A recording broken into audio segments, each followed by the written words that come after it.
You ever watch someone pick up a skill in 2 weeks that took you 6 months to barely understand? Yeah. Turns out they're not smarter than you. They just never learned the way you were taught to learn, and that's the problem nobody talks about. You're out here doing everything right. Rereading your notes until your eyes blur, highlighting entire pages like you're decorating them, watching the same tutorial 3 times and still feeling like you missed something. And somehow, when it's time to actually use what you learned, your brain goes completely blank. But here's the brutal truth. It's not your brain that's broken. It's the method. You were trained to perform learning, not do it. To look busy with information instead of actually absorbing it. And worst of all, nobody ever explained to you what's actually happening inside your brain when you learn something new, which means you've been working against your own neurology for years. But don't worry. In the next few minutes, I'm going to show you how to learn faster than 99% of people. Not because you're about to discover some secret hack, but because once you understand the actual science of how memory and skill acquisition work, you'll never waste time the wrong way again. So let's get into it, one by one. And make sure you pay attention to number 6.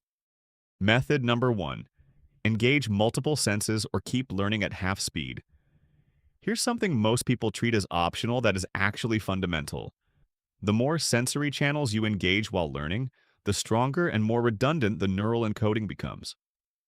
Your brain doesn't store memories in one place. It distributes them across multiple regions.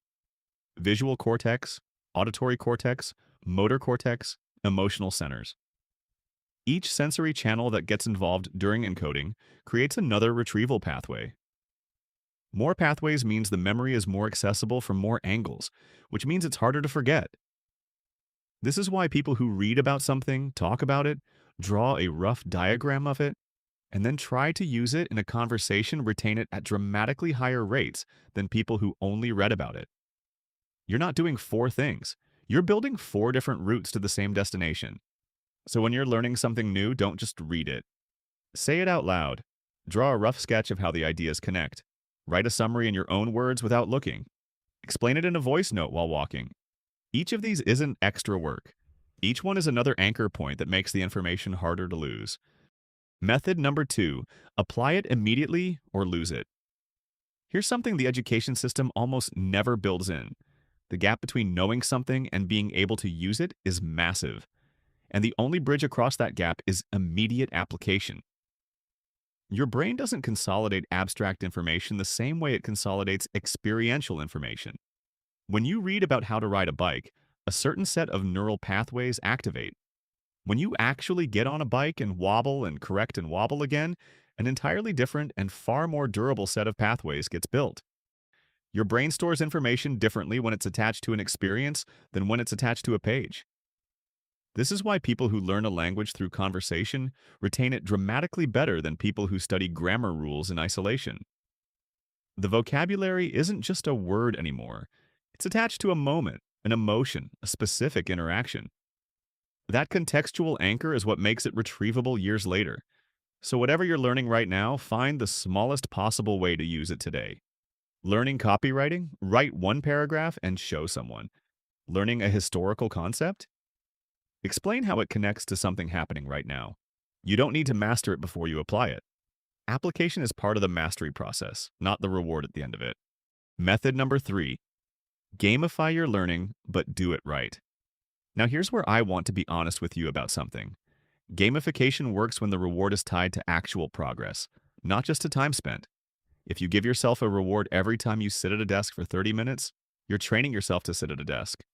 But if you reward yourself for successfully retrieving 10 flashcards from memory, for finishing a practice problem set, for teaching a concept out loud without checking notes, now the reward is tied to the cognitive behavior that actually builds the skill. Your dopamine system doesn't care whether the reward is a cookie or a checkmark. It cares that the reward followed the behavior. Design the reward to follow the right behavior. Also, and this needs to be said directly, a lot of people aren't struggling to learn because they don't know about spaced repetition. They're struggling because they're exhausted, overwhelmed, stretched across 10 obligations with whatever mental energy is left over.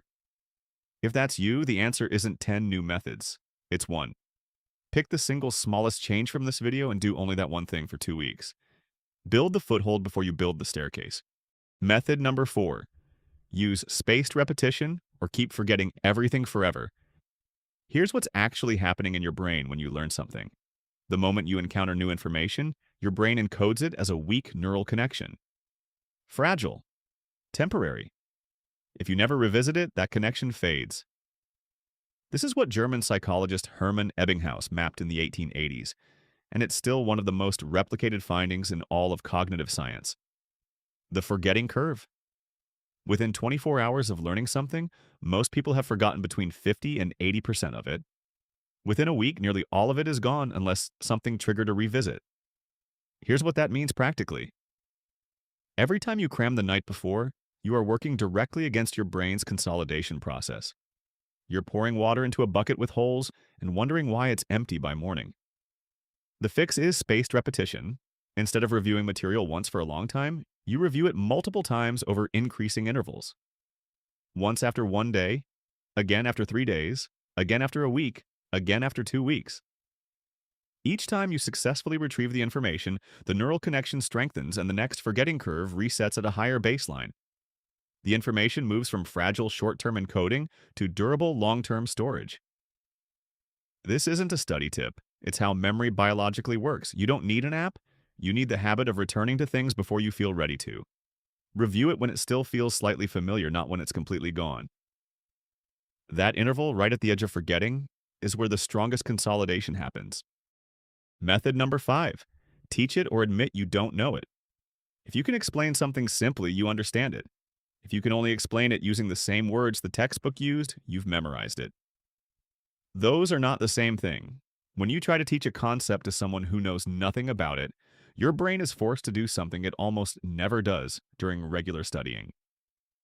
It has to translate. It has to find the underlying structure beneath the vocabulary. It has to identify what actually causes what, not just what follows what in the notes. And the moment you hit a part you can't explain simply, you've found exactly where your understanding breaks down. That's not embarrassing. That's the most valuable piece of diagnostic information you can have. Most people avoid that moment. They skim past the confusion, move on to the next topic, and call it a study session. Elite learners treat that moment of confusion as the exact place to spend their time. Teach out loud. To a friend, to yourself in the mirror, to a voice memo on your phone. Doesn't matter. The act of explaining forces compression. Compression forces understanding. And understanding is what transfers to real situations when the notes aren't in front of you. Method number 6. Protect your peak hours like your learning depends on it. Because it does. Your brain is not equally capable throughout the day. Cognitive neuroscience is clear on this. Alertness, working memory, processing speed, and the ability to form new neural connections all follow a biological rhythm tied to your circadian cycle. For most people, the sharpest cognitive window is within the first 4 to 5 hours after waking. During this window, your prefrontal cortex is most active. Your ability to hold multiple pieces of information in working memory and manipulate them, which is the foundation of deep learning, is at its daily peak. Here's what most people do instead.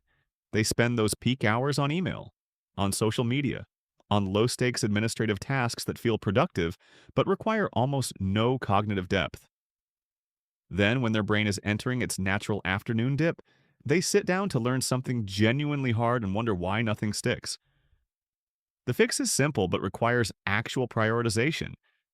Your hardest learning goes in your best hours, not when it's convenient, not when everything else is done. But first, everything else waits. Save the shallow tasks, the replies, the admin, the easy stuff for the hours when your brain is coasting. Ride the biological curve instead of fighting it, and you will get more genuine learning done in 2 focused morning hours than most people get in an entire day of scattered effort. Final thoughts. Here's the real secret. Learning faster isn't about being smarter.